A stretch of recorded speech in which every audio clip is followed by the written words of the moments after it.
Hi everyone, Iris J here with Madrona's Pulse Teachings, and I am here talking with you about this upcoming Pisces full moon, which is a potent moon.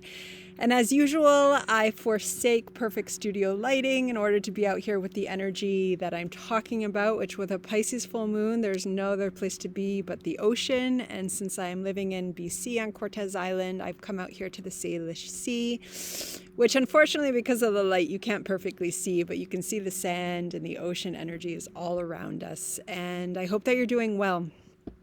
This moon that's coming, as I said, it's a potent one, and in some ways all full moons are potent, especially when we start shifting our psyche bodies and we live in the cycles of the new moon and the full moon. We feel the shifting tides that these moons and the energies of the different signs represent in our bodies and our psyches.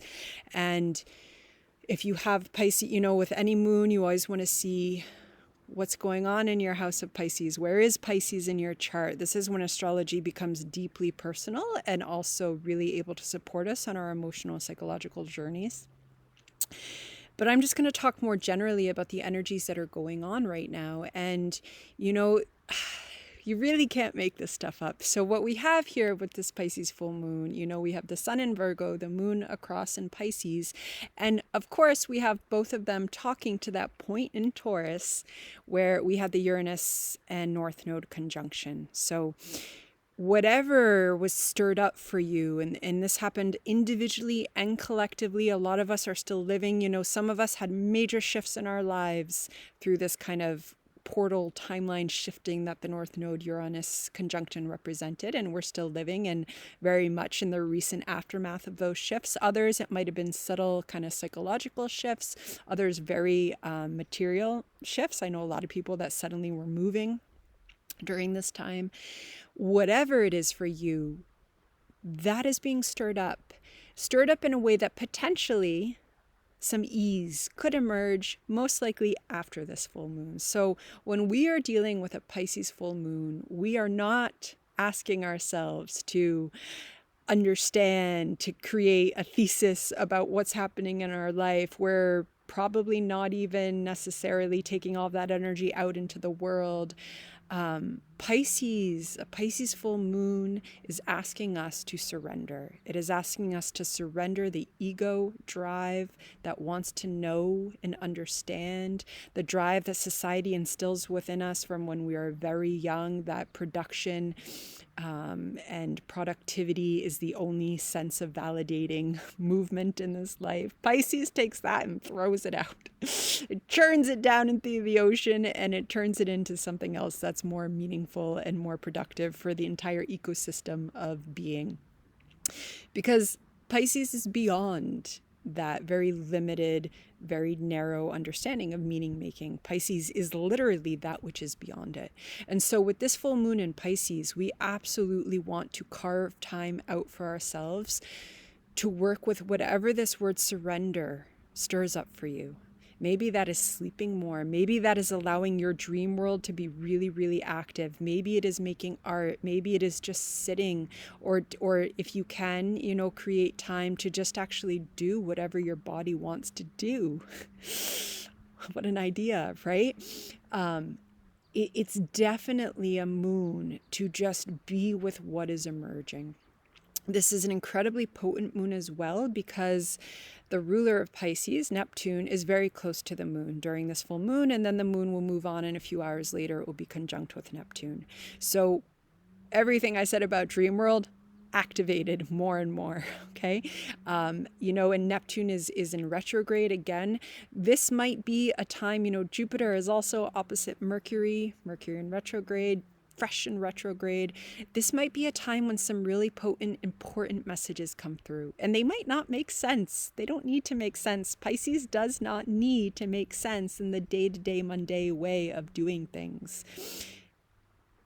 Especially if they don't make sense, that's probably more important to pay attention to it. And again, it's not to interpret it, it's not to analyze, it's just to witness. We just breathe with it. We witness. Maybe we write it down and we revisit it later, a few days later, when maybe that Virgo energy that the sun is in is working with this a little more with its dedicated embodied rhythm of trying to understand, because Virgo likes to understand where it's going. It likes to have a focus, right? Pisces is asking us, this full moon is asking us to really let go of that focus. But it is absolutely asking us to be with what is present. And this is important too, with this kind of intensity of Pisces energy, the intensity of Neptune being right there near the moon. You know, Pisces in its truest sense is the dissolving of ego, whether that happens through dream, meditation, or addictive substances. It's kind of the soul is drawn to whatever is trying to dissolve the ego and take us into a more fluid and oceanic way of being.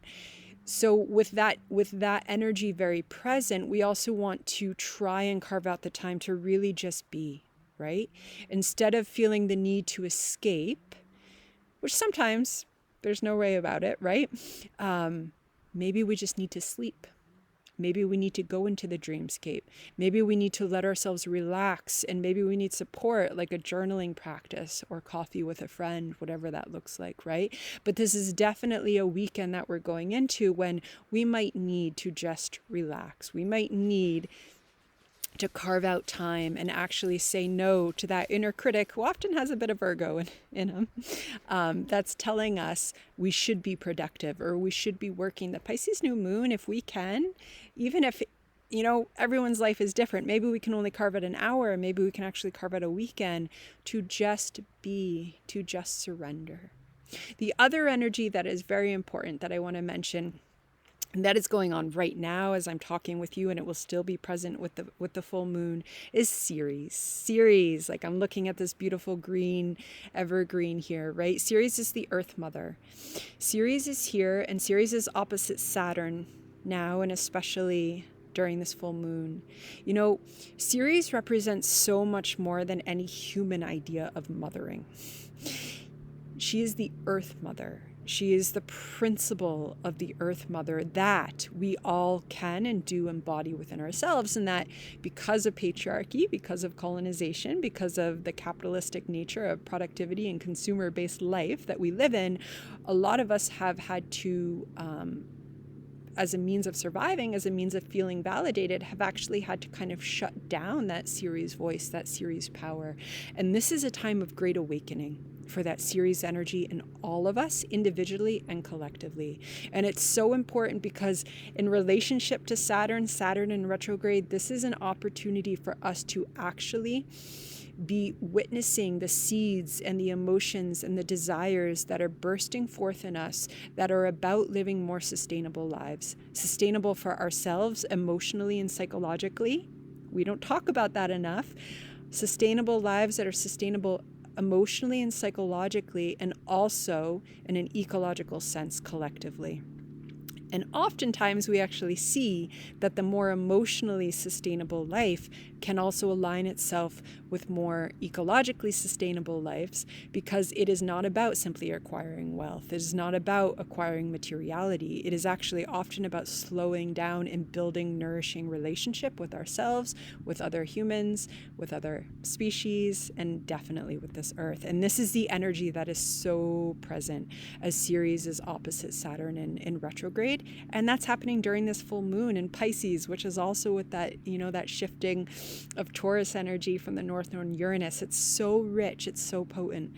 But again, as I said, you know, hearing all of this, it's great. The ideas are here, the energy is here, but we don't need to work with it, especially on the day of the full moon, especially on the day just after the full moon. As that Neptunian Pisces energy is really strong, we actually just want to witness. We just want to be. We just want to surrender. It's almost as if we could kind of build a little cocoon, that the cocoon itself is us being in this oceanic flow, and the day-to-day grind is kind of on the outside of it, okay? And then we can slowly let that cocoon barrier down, and we reemerge in the world as we do after any full moon.